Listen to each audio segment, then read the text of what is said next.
তছনছ করে ফেলছে, ভেঙে তামা করে ফেলছে, চুরমার করে ফেলছে, আগুন দিয়ে ফেলছে। এটা যখন বিশ্বের অন্য দেশের মানুষরা দেখেন, তারা আপনার আমার সম্পর্কে কি ভাবেন?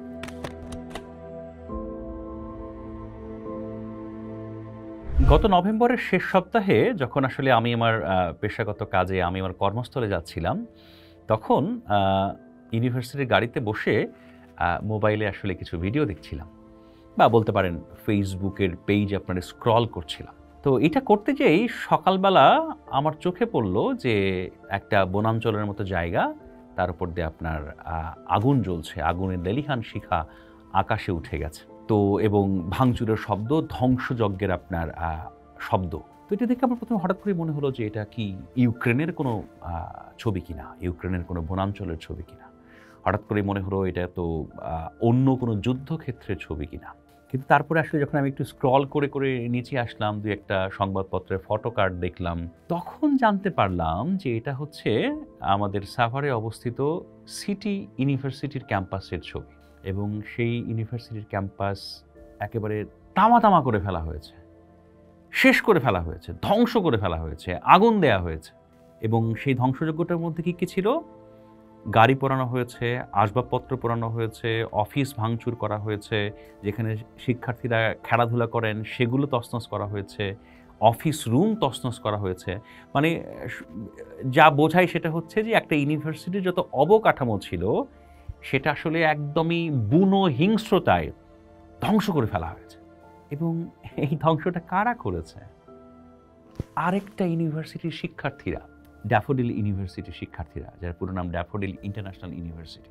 এখন এই ঘটনার জন্য কে দায়ী, অর্থাৎ কে কাকে আগে উস্কিয়েছে, কার দায় বেশি, কারা পরে হামলা চালিয়েছে, কোন প্রেক্ষাপটে হামলা চালিয়েছে, সেগুলো নিয়ে আপনার ইনভেস্টিগেশন হবে, সেগুলো নিয়ে অনুসন্ধান হবে। হয়তো যারা দোষী সেটা হয়তো পরবর্তীতে চিহ্নিত হবেন। কিন্তু আমি একজন খুব সামান্য শিক্ষাবিদ হিসেবে আমার যেটা খারাপ লেগেছে, আমি যেটা কষ্ট পেয়েছি, সেটা একটু আমি আপনাদের সাথে শেয়ার করতে চাই।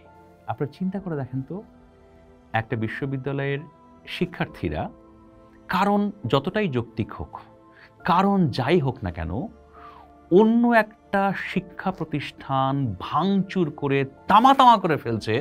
এটা আমাদের সোসাইটির জন্য বা এটা আমাদের জন্য কি বার্তা বহন করে?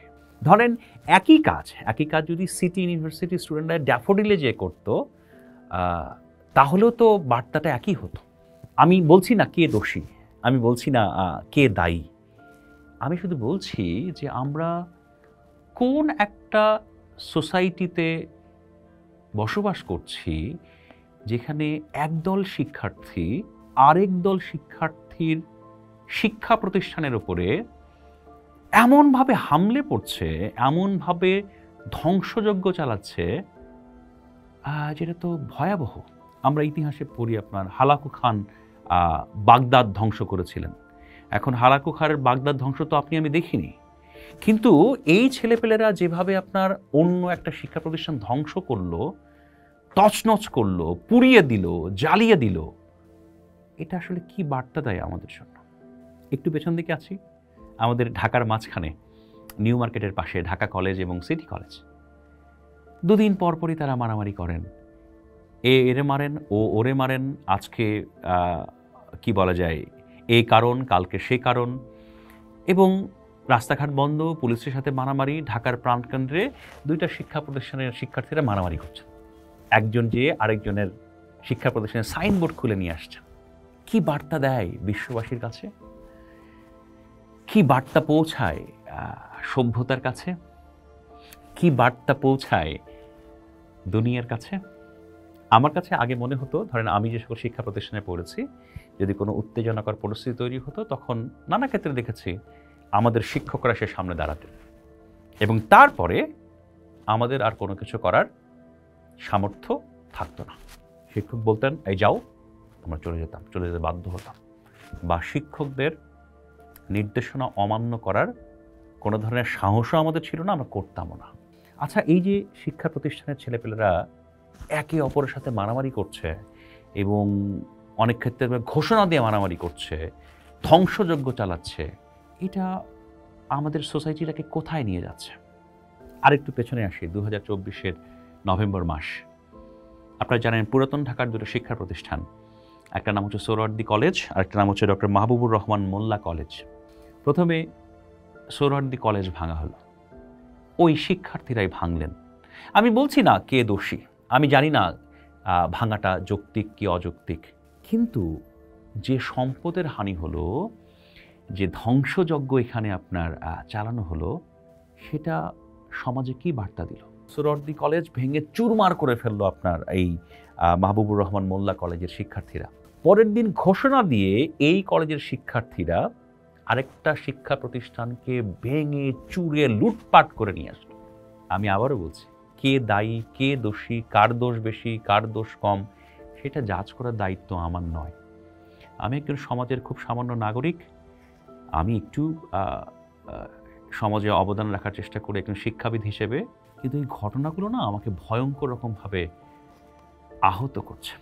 একটা ইংরেজি শব্দ আছে, ট্রমাটাইজ করছে। এবং এই বার্তাগুলো, এই ছবিগুলো যখন বিশ্ববাসী দেখে, এখন তো ইন্টারনেটের যুগ, এই যে আপনার আমার হাতে, সবার হাতে মোবাইল ফোন আছে, আমরা চাইলেই মুহূর্তের মধ্যে সব কিছু জানতে পারি, দেখতে পারি। তারা যখন এগুলো দেখে, তারা তখন আপনার আমার সম্পর্কে কী ভাবে, বাংলাদেশের শিক্ষার্থী সম্পর্কে কী ভাবে। আমি জানি তারা খুবই সংখ্যায় খুব কম, যারা এই মারামারি, কাটাকাটি, নৈরাজ্য, লুটপাট যারা করছেন, তারা সংখ্যায় খুব কম, কিন্তু নামটাতে হচ্ছে দুটো কলেজের মারামারি হচ্ছে। ড্যাফোডিল ইন্টারন্যাশনাল ইউনিভার্সিটির সাথে সিটি ইউনিভার্সিটি, দুটো ইউনিভার্সিটির নাম আসছে না এখানে। মাহবুবুর রহমান মোল্লা কলেজের সাথে সোহরাওয়ার্দী কলেজ, দুটো শিক্ষা প্রতিষ্ঠানের নাম এখানে না। তো দুটা শিক্ষা প্রতিষ্ঠানের শিক্ষার্থীরা একজন আরেকজনের শিক্ষা উপকরণ, শিক্ষাঙ্গনের সম্পদকে ঘৃণ্য, জঘন্য উন্মাদনায়, জিঘাংসায় তছনছ করে ফেলছে, ভেঙে তামা তামা করে ফেলছে, চুরমার করে ফেলছে, আগুন দিয়ে ফেলছে। এটা যখন বিশ্বের অন্য দেশের মানুষরা দেখেন, তারা আপনার আমার সম্পর্কে কি ভাবেন? তারা কি বাংলাদেশের শিক্ষার্থীদেরকে বিদেশে পড়াশোনার সুযোগ করে দেওয়ার জন্য উন্মুখ হয়ে থাকেন, নাকি তারা আপনার আমার উপরে নতুন করে বিধিনিষেধ স্থাপনের জন্য চিন্তা করতে থাকেন? আপনারা জানেন বাংলাদেশের পাসপোর্টের অবস্থা কি? বাংলাদেশের পাসপোর্টের মান কোথায় যে দাঁড়িয়েছে? আমাদের ভিসা প্রাপ্তির যে সম্ভাবনা, আমাদের ভিসা প্রাপ্তির যে প্রক্রিয়া, সেটা কতটা কঠিন হয়ে গেছে। বাংলাদেশের মানুষ একটা সময়ে একটু টাকা পয়সা জমা হলেই পূর্ব এশিয়ার দেশগুলো, Malaysia, Indonesia, Singapore, Japan, Korea, এই দেশগুলোতে বেড়াতে যেতেন, কম্বোডিয়া বেড়াতে যেতেন, ইভেন ভিয়েতনাম বেড়াতে যেতেন। এই দেশগুলো আপনাকে আমাকে ভিসা দিতে নতুন করে শর্ত আরোপ করছে। শ্রীলঙ্কার মতো দেশ, আমি শ্রীলঙ্কাকে ছোট করে বলছি না, শ্রীলঙ্কার মতো দেশ গৃহযুদ্ধে জর্জরিত একটা দেশ। এই 8-10 বছর আগেও এই দেশ আপনার প্রবল গৃহযুদ্ধে লিপ্ত ছিল। এই দেশ 5-7 বছর আগেও দেউলিয়া হয়ে গিয়েছিল। সেই দেশও আপনাকে আমাকে ভিসা দিতে নতুন করে অপমানজনক শর্ত জুড়িয়ে দিচ্ছে। কেন? কি কারণে? নিশ্চয়ই এগুলোর পেছনে কারণ আছে, হয়তো অনেক কারণ আছে। আমার কাছে মনে হয় সেই কারণগুলোর মধ্যে অন্যতম আমাদের সমাজে চলমান অসহিষ্ণুতা, আমাদের সমাজে চলমান সংঘাত ও নৈরাজ্য অন্যতম একটা কারণ। আমার এই আলোচনা করার উদ্দেশ্য কাউকে দোষী বলা নয়, কাউকে আপনার দানব হিসেবে আখ্যায়িত করা নয়। আমার এই আলোচনার মূল উদ্দেশ্য হচ্ছে একটু দেখবেন যে আমাদের পার্শ্ববর্তী দেশ ভারত, পাকিস্তান, মিয়ানমার, নেপাল, সেই দেশের শিক্ষার্থীরা অপর দেশের শিক্ষাঙ্গনে এভাবে হামলা চালায় কিনা, এভাবে সম্পদ ধ্বংস করে কিনা, এভাবে আপনার নৈরাজ্য তৈরি করে কিনা। আমি জানি এই আলোচনা শোনার পরে অনেকে হয়তো আমাকে গালিগালাজ করবেন, আমাকে করতেই পারেন, কিন্তু আমি একটু সামান্য শিক্ষাবিদ হিসেবে সংশ্লিষ্ট সবার প্রতি একটা আবেদন রাখতে চাই, নিবেদন রাখতে চাই।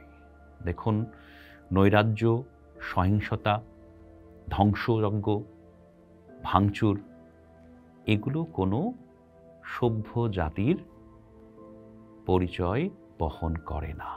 তারাই সভ্য তাদেরকেই সারা পৃথিবী আমন্ত্রণ জানাতে যায়, যারা আইনের প্রতি শ্রদ্ধাশীল, যারা মানুষের প্রতি শ্রদ্ধাশীল এবং যারা শান্তিপ্রিয়ভাবে তার জীবনটা উপভোগ করতে চায়, জীবনটাকে আলোকিত করতে চায়, তাদেরকেই সারা বিশ্বের মানুষ আমন্ত্রণ জানায়, সারা বিশ্বের মানুষ তাদেরকেই গ্রহণ করে। পোস্ট দেখুন, ভাবুন, করুন, থাকুন পোস্টের সাথে।